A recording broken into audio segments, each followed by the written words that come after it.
Imagine you're Mo Ibrahim in 2005, a Sudanese-British businessman who built Tel, a company that brought mobile phones to millions across Africa. Suddenly a Kuwaiti company calls. They want to buy Tel for $3.4 billion. You take the deal. But instead of retiring, you launch the Mo Ibrahim Foundation to promote good governance in Africa. You create the Ibrahim Prize, rewarding African leaders who govern well and step down peacefully, a Nobel Prize for not clinging to power. This isn't just about wealth, it's about using money to change narratives and shape Africa's future. The new African billionaires aren't hoarding gold. They're building influence, investing in politics, technology, and culture. The old story was Africa needing help.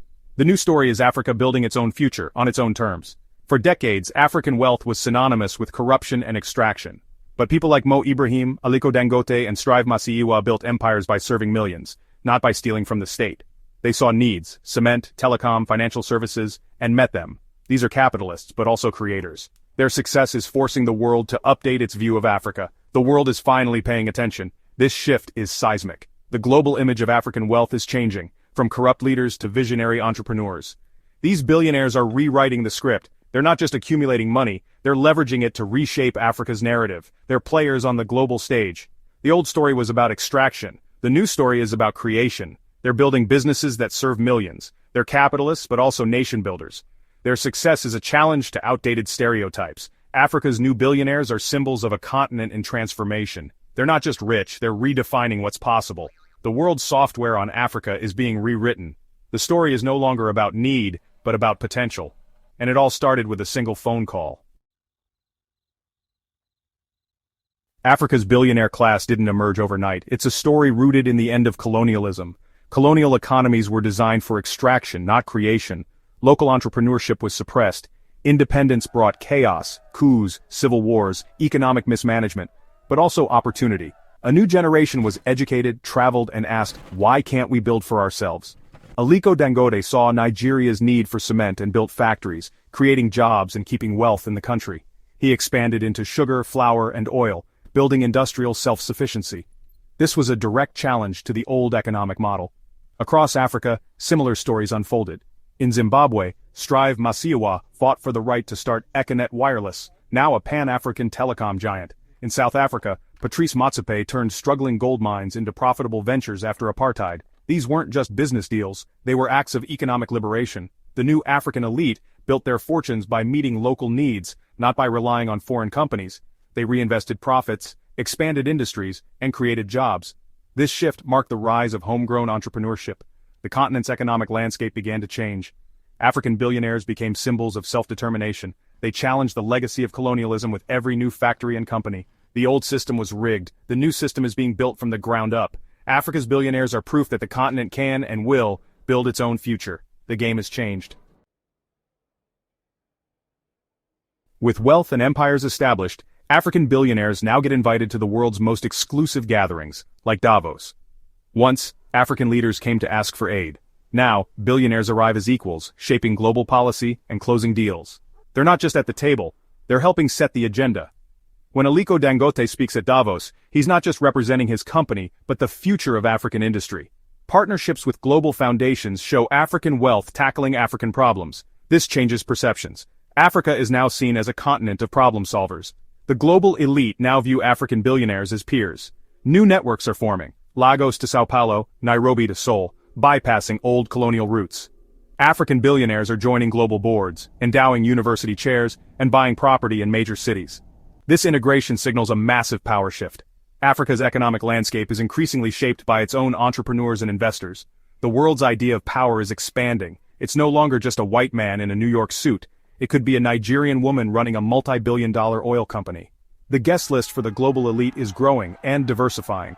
African billionaires are now key players in a multipolar world. Their presence is changing the face of global power. The world is taking notice. Africa is no longer on the sidelines. African billionaires aren't just investing in business, they're shaping culture and innovation. They fund art, film, music, and tech, helping Africa tell its own story. Nollywood, Nigeria's film industry, is now a global powerhouse, thanks to local investment. Media moguls like Moabudu create platforms for African stories, now picked up by Netflix and Sony. African art is being collected and displayed in local museums, building cultural pride and legacy. Billionaires drive up the value of African artists and keep masterpieces on the continent. In tech, African billionaires are key angel investors, funding startups that solve local challenges. They back fintech, agritech, and health tech companies, adapting technology to African realities. This isn't just adoption, it's innovation tailored to the continent's needs. The Silicon Savannah is buzzing with homegrown solutions. African billionaires are patrons of a new creative and technological renaissance. They're helping Africa control its narrative and future. The world is no longer just watching Africa, it's learning from it.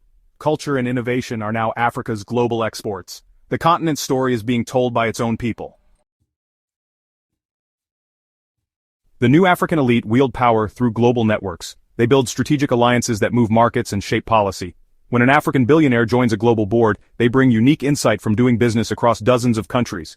Tony Alumulu's Africa-Capitalism philosophy blends profit with social wealth, and his foundation supports thousands of entrepreneurs. These networks influence trade policy, attract investment, and improve Africa's global image. African billionaires are the continent's best storytellers backed by real success. Their influence brings investment and opportunity back home. They advocate for better terms for African businesses and startups. This is about building long-term, respectful partnerships, not just receiving aid.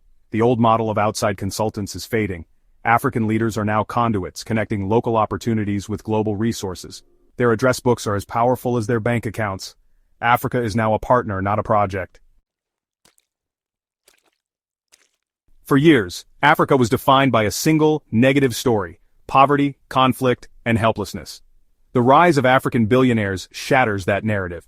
It's hard to see Africa as helpless when you see telecom empires and fintech innovation. These success stories offer a powerful counter-narrative. Africa is modern, ambitious, and globally connected.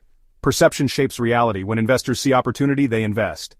Media coverage of African wealth shifts the conversation from charity to partnership. One group can't erase centuries of bias, but they're changing the algorithm. Every African entrepreneur featured globally adds a new data point. Showcasing success inspires the next generation. These billionaires are living proof that Africa's future won't be defined by its past. The world is starting to see Africa's complexity and potential. The single story is being replaced by 1,000 new ones. Africa's billionaires are the ultimate success stories. At home, African billionaires are both celebrated and controversial. They create jobs, pay taxes, and build infrastructure, often filling gaps left by governments. But concentrated wealth can create power imbalances and stifle competition. In weak institutions, a billionaire can have more influence than millions of voters. The line between entrepreneur and monopolist can blur. The challenge is building systems that encourage investment without enabling cronyism. Economies can become dependent on a few powerful figures. If a billionaire leaves or fails, the impact is national. This isn't unique to Africa, but it's amplified in less diversified economies. The balancing act between pride and power is ongoing. Africa's wealth and poverty exist side by side, a stark paradox. Billionaires fly over cities where millions lack basic needs. In response, many are turning to philanthropy, funding health, education, and entrepreneurship. These efforts are significant, but philanthropy can't replace a fair economic system or strong state. Critics ask, are these fortunes built on systems that perpetuate inequality? Even the most generous billionaire can only do so much. The continent's challenges require systemic solutions, not just charity. Philanthropy can patch holes, but only governments can build lasting change. Extreme inequality is a brake on development. The real challenge is building societies where such disparities are less likely. Today, Africa's billionaires are at the center of the global economy. They're building industries, shaping culture, and redefining power. Their influence is both a source of pride and a cause for concern. They are not pure heroes or villains, they reflect the complexities of the modern world. Africa, with its young population and growing innovators, is poised to be a major global player. Its billionaires are agents of this rise, harnessing capital and ambition for a new future. The world is being remade, with Africa as a key player. The question now, is this just a few new members in an old club or the birth of a new global power center? The answer will shape the century ahead. Africa's story is no longer on the margins, it's at the heart of the world's future.